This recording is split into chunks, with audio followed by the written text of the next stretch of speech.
तर मित्रांनो, स्वामी विवेकानंदांनी जो स्लोगन सांगितला आहे, arise awake and stop not till the goal is reach. उठा, जागे व्हा आणि तोपर्यंत थांबू नका जोपर्यंत तुम्ही तुमचं ध्येय गाठत नाही. अथक परिश्रम करा, मेहनत करा आणि आपलं लक्ष्य हासिल करा. विवेकानंदांनी हे पण सांगितलं आहे, हे विश्व एक व्यायामशाळा आहे आणि आपण सर्व येथे स्वतःला मजबूत बनवण्यासाठी, व्यायाम करण्यासाठी आलेलो आहोत. त्यांच्या सांगण्याचा अर्थ असा नाही की आपण सर्वांना मल्ल व्हायचं. त्यांच्या सांगण्याचा व्यापक अर्थ असा आहे, आपल्याला शारीरिक, मानसिक आणि बौद्धिकदृष्ट्या सक्षम व्हायचं. आपलं मनगट, आपलं मन आणि आपला मेंदू सक्षम बनवायचा आहे.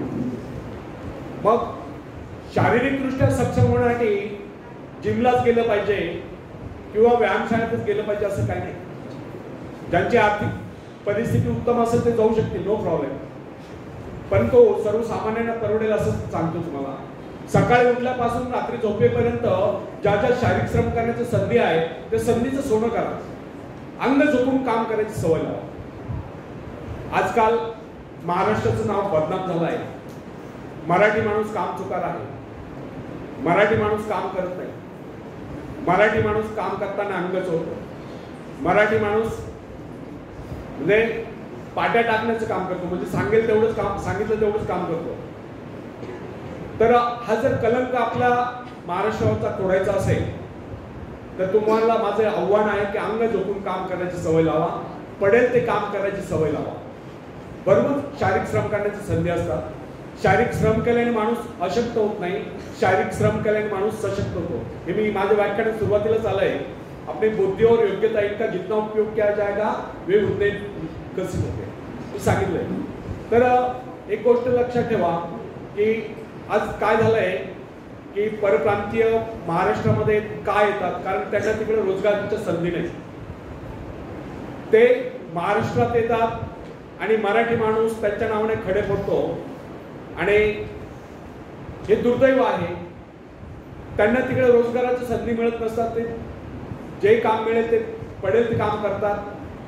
10x10च्या खोलीमध्ये 10 लोक राहतात, वडापाव खातात, 2 पैसे बॅलन्स पाडतात आणि छोटासा उद्योग उभा करतात आणि मोठे उद्योजक होतात आणि मराठी माणूस त्यांच्या नावाने खडे पडतो. तर हा कलंक खोडण्याचा असेल, तुम्हाला जर असं रिस असेल तर अंग झोपून काम करायची सवय लावा. एक छोटंसं उदाहरण मी तुम्हाला सांगतो की आज की अदालतमध्ये अदानींना प्रश्न विचारण्यात आला होता की तुम्ही जगातील सर्वात श्रीमंत व्यक्ती आहात, याचं रहस्य काय. तेव्हा अदानींनी सांगितलं होतं त्याची 3 रहस्य आहे. 1 मेहनत, 2 मेहनत, 3 मेहनत, हार्डवर्क, कठोर परिश्रम करावा. तुम्ही कुठल्याही क्षेत्रात तुम्हाला यश मिळवायचं असेल किंवा यशाच्या शिखरावर पोहोचायचं असेल तर अंग झोपून काम करायची सवय लावा. ते म्हणजे त्याशिवाय पर्याय नाही. तुम्हाला हार्डवर्क हे केलं पाहिजे आणि हेच वय आहे तुमचं काम करण्याचं, अभ्यास करण्याचं, प्रगती करण्याचं. आणि जेव्हा स्वतःच्या पार उभं व्हाल त्यानंतर मजा मारा. प्रत्येक आई वडिलांचं, गुरुजनांचं स्वप्न असतं की आपल्या विद्यार्थ्यांनी, की आपल्या पाल्यांनी, आपल्या मुलांनी म्हणजे पुढे जावं, प्रगती करावी जीवनामध्ये. प्रत्येक आई वडिलांचं स्वप्न असतं की आपल्या मुलांनी म्हणजे त्यांचं जीवनमान जे आहे हे आपल्यापेक्षा उंचावं, पुढे जावं, स्टँडर्ड ऑफ लिव्हिंग हे त्यांचं हाय व्हावं, असं प्रत्येक आई वडिलांचं स्वप्न असतं.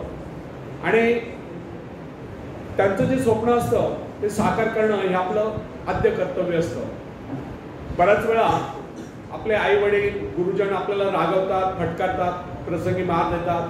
परंतु त्यांचा रागवण्याचा, फटकारण्याचा, मार देण्याचा निगेटिव्ह अर्थ न काढता पॉझिटिव्ह अर्थ काढा की कुठलाही शिक्षक किंवा कुठलेही आई वडील हे आपला विद्यार्थी किंवा आपल्या पाल्याचं नुकसान झालेलं बघू शकत नाही किंवा अधोगती झालेली बघू शकत नाही.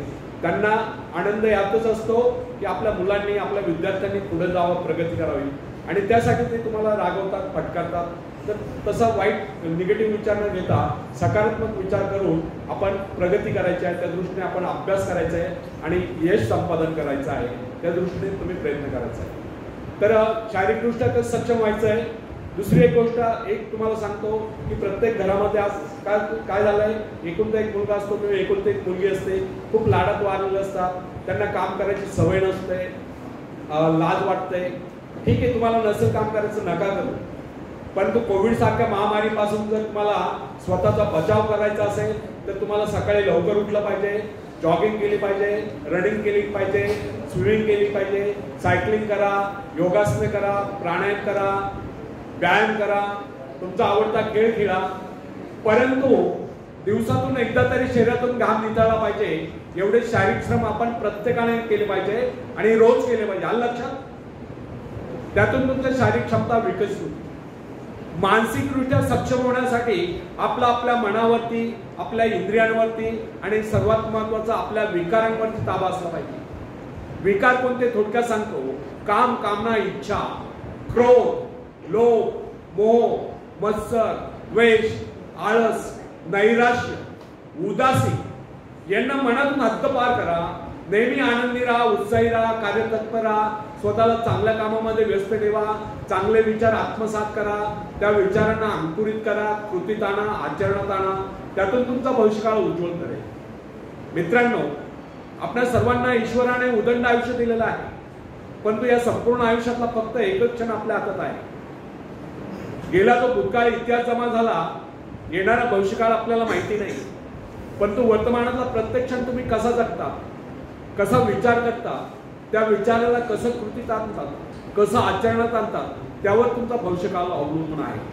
त्यामुळे सांगणं एवढंच आहे की नेहमी चांगले विचार आत्मसात करा आणि स्वतःला चांगल्या कामामध्ये व्यस्त ठेवा. कारण रिकामं मन सैतानाचं घर असतं. जेव्हा तुमच्याकडे काहीच काम नसेल, काही विचार नसतील, तर कुविचार, जसं आपण शेतकऱ्याची मुलं आहात, तुम्हाला माहिती आहे की शेतामध्ये जर पेरलं नाही चांगलं धान्य तर गवत आपोआप उगवतं. तसे वाईट विचार आपोआप येतात, तर ते वाईट विचार येऊ नये म्हणून स्वतः मनामध्ये नेहमी चांगले विचार पेरा, चांगले विचार अंकुरित करा, त्यांना कृतीत आणा आणि स्वतःला व्यस्त ठेवा चांगल्या कामामध्ये. काम जेही काम कराल ते विधायक असलं पाहिजे, विघातक नको. विधायकाचा अर्थ ज्या कार्यातून आपल्याबरोबर आपल्या समाजाचा, देशाचा विकास होईल असं कार्य. आणि विघातक म्हणजे ज्या कामातून फक्त माझं स्वतःचं स्वार्थ आहे आणि बाकीच्यांचं नुकसान आहे असं काम करू नका.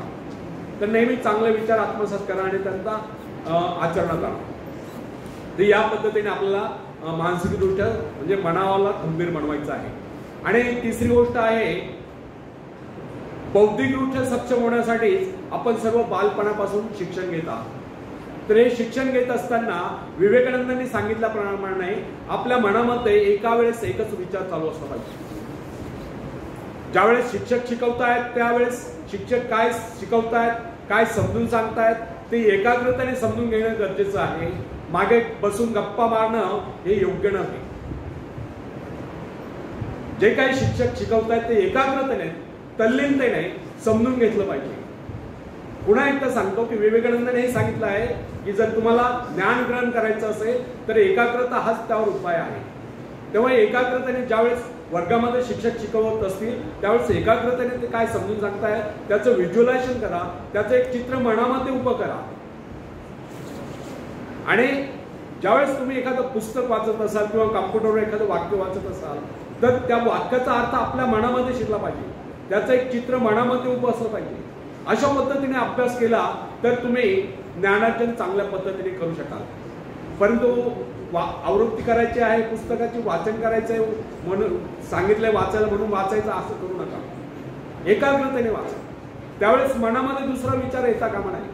दुसरा विचार येत असेल तर पुस्तक मिटून द्या, मस्त फिरून या, झोप लागत असेल झोपून घ्या, फ्रेश व्हा आणि एकाग्रतेने अभ्यासाला लागा. तर अभ्यास करताना एकाग्रता फार आवश्यक आहे.